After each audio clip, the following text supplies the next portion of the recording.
El rigor del análisis es la clave para descifrar el complejo mundo de la economía. Lo encuentras aquí y ahora en Al Contado. Conduce Javier Benítez. Hola, bienvenidos. Les habla Javier Benítez. La inflación en Estados Unidos se resiste a consolidar su moderación. En septiembre, el índice de precios al consumidor, es decir, el IPC, registró una variación mensual del 0,4%, sorprendiendo con una décima por encima de lo esperado por el mercado, aunque moderándose desde el 0,6% de agosto. Para hablar sobre esto y temas vinculados, estoy junto al presidente de la consultora de CAI Center, Adrián Celaya. Adrián, bienvenido a Radio Sputnik. ¿Cómo estás? Hola, Javier. Como siempre, muy contento de estar con vosotros. Muchísimas gracias, Adrián. Y bueno, en su lectura anual, como decíamos, se ubicó en 3,7%, la inflación, mismo nivel que el registrado el mes previo, pero por encima del 3,6% proyectado por el consenso. El que sí cumplió con el guión fue el índice subyacente, que mostró una variación mensual del 0,3% en línea con las expectativas, pero manteniéndose en el mismo nivel que lo observado en agosto. De esta forma, la lectura anualizada registró un avance de 4,1%, mostrando una reducción desde el 4,3% visto en agosto. Adrián, ¿qué significa que en Estados Unidos no se pueda controlar la inflación? Por lo menos al nivel que pretenden, ¿no?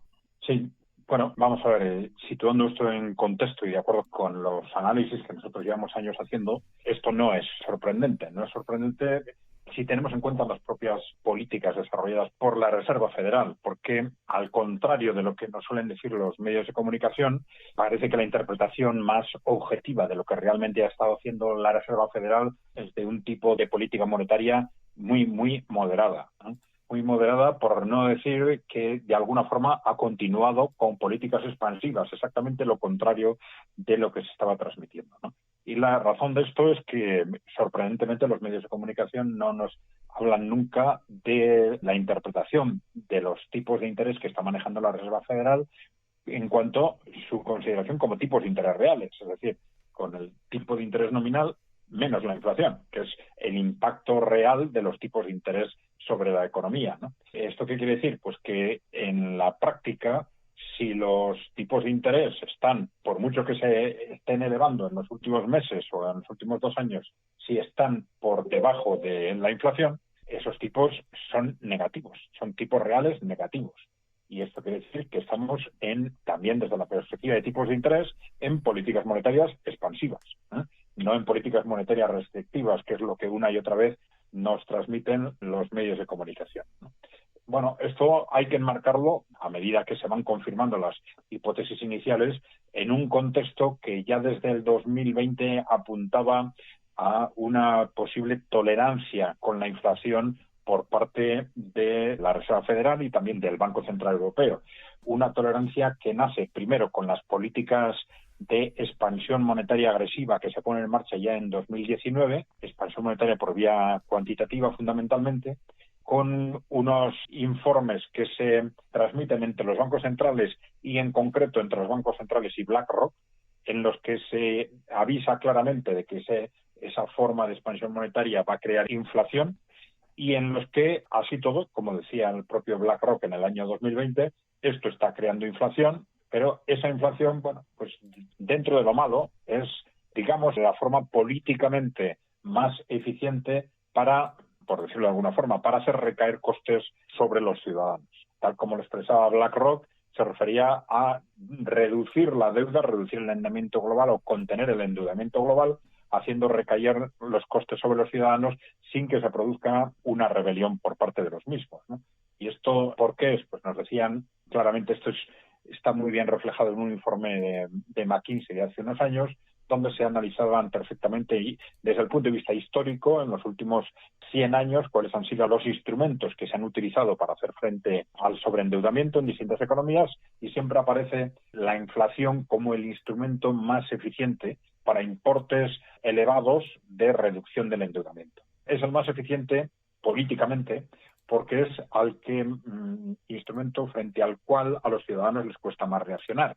Ya hemos comentado alguna vez que si se reducen los sueldos, reaccionamos inmediatamente contra los empresarios. Si nos reducen las pensiones, reaccionamos inmediatamente contra el gobierno. Pero si perdemos poder adquisitivo como consecuencia de la inflación, bueno, esto es una cosa como muy etérea. Hay inflación, parece que es algo que no lo ha provocado nadie, que es como caído del cielo, y a los ciudadanos les cuesta mucho más reaccionar. Y de hecho, hemos visto, nosotros ya anticipamos que esto podía pasar, que era lo que estaba avisando el propio BlackRock, y efectivamente vemos como desde el año 2020 esto cambia según los países y los sectores, pero hay muchos trabajadores que han perdido entre un 5, un 10, incluso hasta un 15% de poder adquisitivo, ¿no? Sin que apenas se haya movido nada desde el punto de vista sindical o desde el punto de vista de reacción social en general, básicamente hasta este año. Hasta este año se ha empezado a recuperar una parte de esa pérdida adquisitiva, ¿no? Entonces, estamos en un contexto en el que, de hecho, como decíamos, los bancos centrales han intentado transmitir desde el principio, y los medios de comunicación, agresividad frente a la inflación, de que estaban subiendo los tipos de interés, pero los estaban subiendo por debajo del nivel de la inflación. Esto quiere decir tipos negativos, y esto quiere decir políticas, de hecho, expansivas, no contractivas, ¿no? Y esto estaba refrendado, además, por el segundo arma, el segundo instrumento de los bancos centrales en la política monetaria, que es la gestión del balance, que se basa en la cantidad, no ya en los tipos de interés, sino en la cantidad de dinero que los bancos centrales ponen en la economía. Esta cantidad se había disparado en los últimos 10 años y sobre todo a partir del 2019, pues eso prácticamente no se ha tocado, con lo cual se está manteniendo el carácter expansivo de ese segundo instrumento de la política monetaria.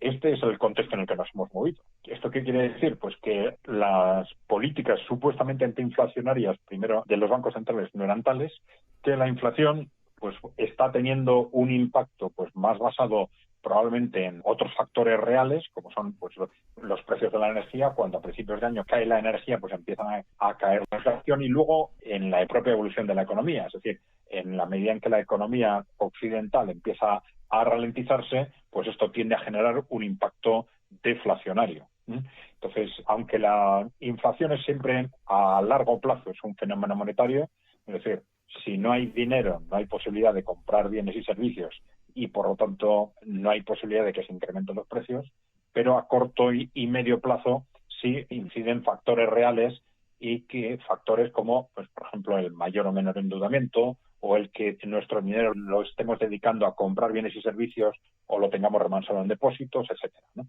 Entonces, en este corto o medio plazo, pues sí tenemos factores reales, como los que hemos indicado, que están incidiendo en que esa inflación se vaya reduciendo muy poco a poco, pero ya vemos que el impacto de las políticas monetarias está siendo bastante limitado o incluso negativo en ese sentido.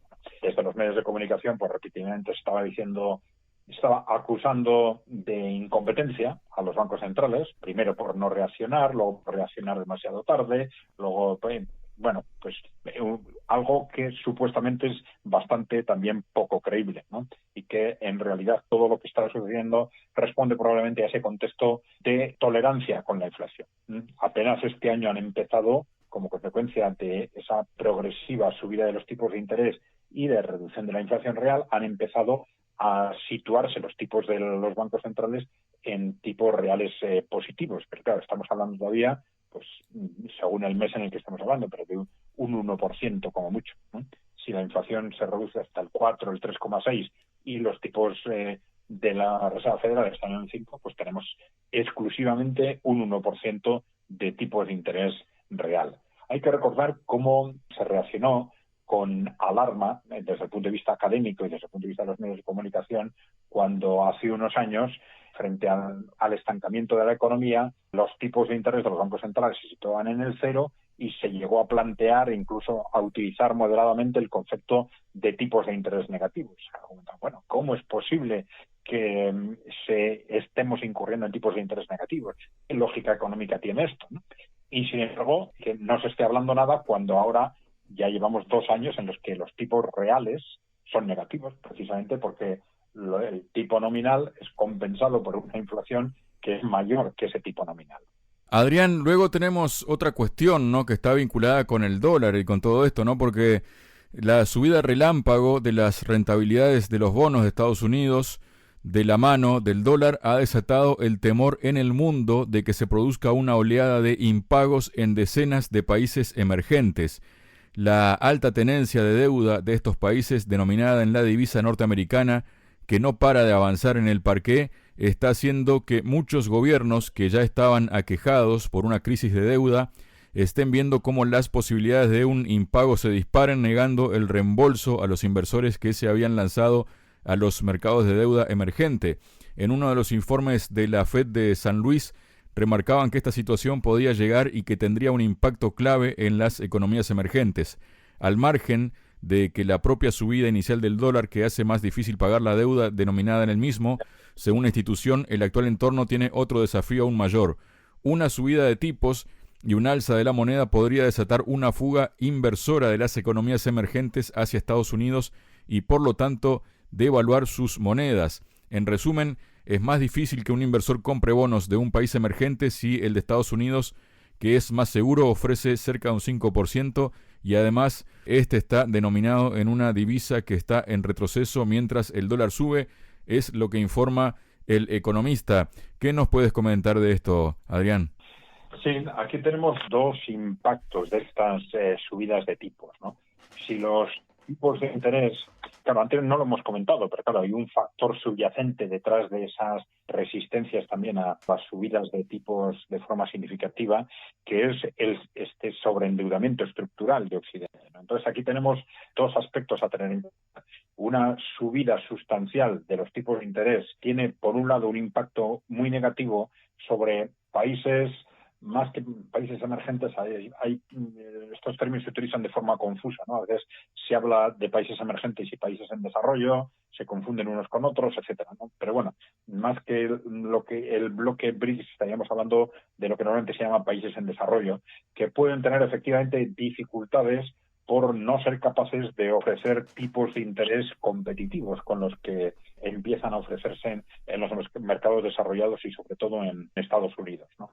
Y ese es un primer problema, pero el segundo problema afecta al conjunto de economías sobreendeudadas, porque este incremento de los tipos de interés afecta a las economías desarrolladas exactamente igual, o peor, según el país del que estemos hablando. Es decir, tipos de interés elevados pues van a hacer caer gobiernos que no van a tener capacidad de hacer frente a los costes de esa nueva financiación, van a hacer caer empresas, en particular lo que se llama empresas zombies, que ahora es ya una parte sustancial del tejido económico en todo Occidente, y van a generar muchos problemas a muchas familias, ¿no? La razón no es exactamente que los tipos sean extraordinariamente elevados, sino que el punto de partida es una economía extraordinariamente sobreendeudada y el que solo puede sobrevivir en base a tipos artificialmente bajos, ¿no? Y entonces nos encontramos con una dialéctica en la que no se trata de discutir solo de los tipos de interés, si es bueno que sean más altos o más bajos, sino que hay que ir al fondo de la cuestión. El fondo es hacer frente a este sobreendeudamiento que está agarrotando muchas economías, el conjunto de las economías occidentales y una parte importante de esas economías en desarrollo, ¿no? Entonces, los gobiernos lo que tienen que hacer es dejar sobrepasar o ir más allá de esa dialéctica absurda entre si a corto plazo es bueno tener tipos más altos o más bajos, porque es una discusión que no tiene sentido si no se aborda el problema de fondo. Ese problema de fondo de la reestructuración. Y claro, es un problema complejo, muy complejo, porque no es solo técnicamente difícil, sino políticamente muy complejo. Porque claro, a la hora de poner este tema encima de la mesa, hay que plantear una solución para esa reestructuración de deuda, y la reestructuración de deuda implica unos costes que hay que definir quién los absorbe. Y claro, dependiendo qué metodología se utilice para la reestructuración, pues los costes los pueden asumir, o podemos intentar que los asuman otros países, dependiendo del caso, y si es en nuestro país, los pueden asumir de una forma u otra los ciudadanos, o lo pueden asumir los inversores y el sector financiero. Entonces, claro, es un tema políticamente explosivo del cual nuestros gobiernos llevan décadas huyendo y generando una situación en la que evitan a corto plazo los problemas, digamos, con una continuación permanente de los tipos de interés excesivamente bajos y nuevas inyecciones monetarias, y generando al final una situación de endeudamiento creciente de gobiernos, empresas y familias que, sabemos que es una situación insostenible y explosiva para el conjunto de la economía mundial al final. Para cerrar, Adrián, también desde el Banco Central Europeo se dice que habrá una suba, ¿no?, de 1/4 de punto hasta el 4,5% también de los tipos, porque sigue preocupado por la inflación y posibles impactos sobre los precios de la energía.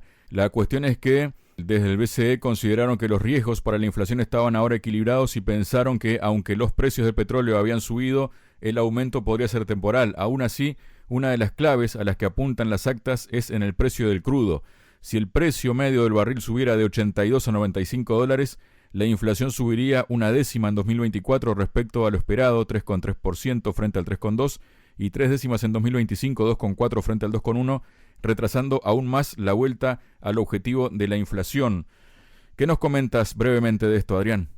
Sí, ya hemos dicho antes que en realidad la inflación a largo plazo es un fenómeno monetario, ¿eh? Es decir, que si se puede contener a través de medidas monetarias, si no hay más dinero, no hay posibilidad de comprar más bienes y servicios y, por lo tanto, un incremento de precio en un bien genera una reducción de precio en otro. Y entonces esto acaba compensando porque al final, si no hay más dinero circulando, comprando bienes y servicios, no es posible que aumenten los precios, ¿no?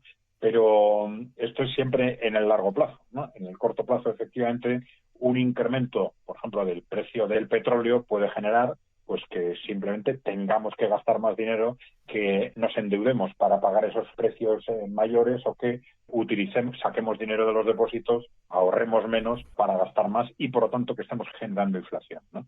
Bien, entonces, efectivamente, yo creo que esto nos sitúa en ese contexto en el que una inflación que primero no existía, que segundo era una cuestión anecdótica, que luego era una cuestión muy temporal, ahora ya se está admitiendo desde los bancos centrales que no solo llevamos 2 años con ellas, sino que, previsiblemente seguiremos otros 2 años y que además hay elementos como la subida del petróleo pues que pueden provocar retrasos mayores en tener que vivir con esa inflación, ¿no? Por lo cual nos situamos también en este contexto que hemos comentado de, a pesar de lo que se dice, hay unas políticas de tolerancia con la inflación, ¿no?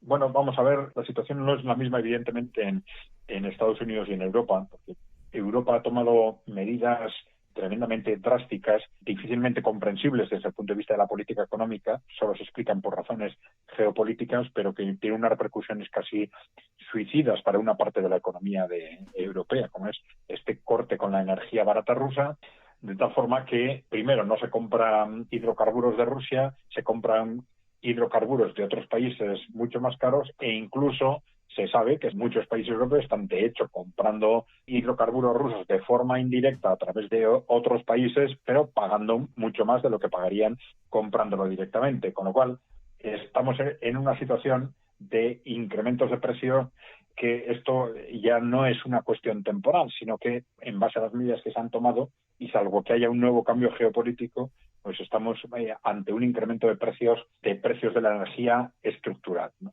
Esto está relacionado, por ejemplo, con algunas medidas que se están adoptando en Europa de apretar el acelerador de estas políticas verdes que llaman de descarbonización, de emisiones cero y tal, que en realidad estamos viendo que están intentando justificar un contexto económico y social crecientemente negativo que van a intentar ahora explicarlo curiosamente como una forma de salvar al planeta, ¿no? Cuando en realidad todos sabemos que tiene su base en unas decisiones que se han adoptado de forma geopolítica, por razones geopolíticas y de una forma económicamente claramente suicida, ¿no? Bien, estos precios de la energía van a afectar al conjunto de la economía europea, ya están afectando en la evolución del PIB de forma muy directa a Alemania, pero sabemos que aproximadamente 1/3 de la economía alemana está amenazada, se está quedando fuera de mercado como consecuencia de ese incremento de precios. Ese sector de la economía es intensivo en energía, en el cual entre un 10 y un 20, incluso en algunos casos hasta un 30% de los costes de producción son costes de la energía, ¿no?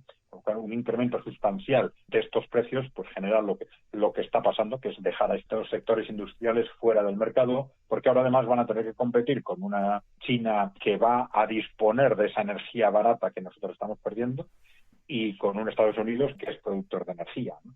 Bien, esto evidentemente lo vamos a notar en la inflación, en la medida en que se adopten políticas monetarias que contengan el impacto de la inflación, pues lo vamos a notar en que vamos a tener que consumir menos de otro tipo de bienes o gastar menos en otro tipo de bienes a cambio de gastar más en energía. Y este va a ser el impacto real que van a sufrir las empresas y van a sufrir los ciudadanos europeos inevitablemente.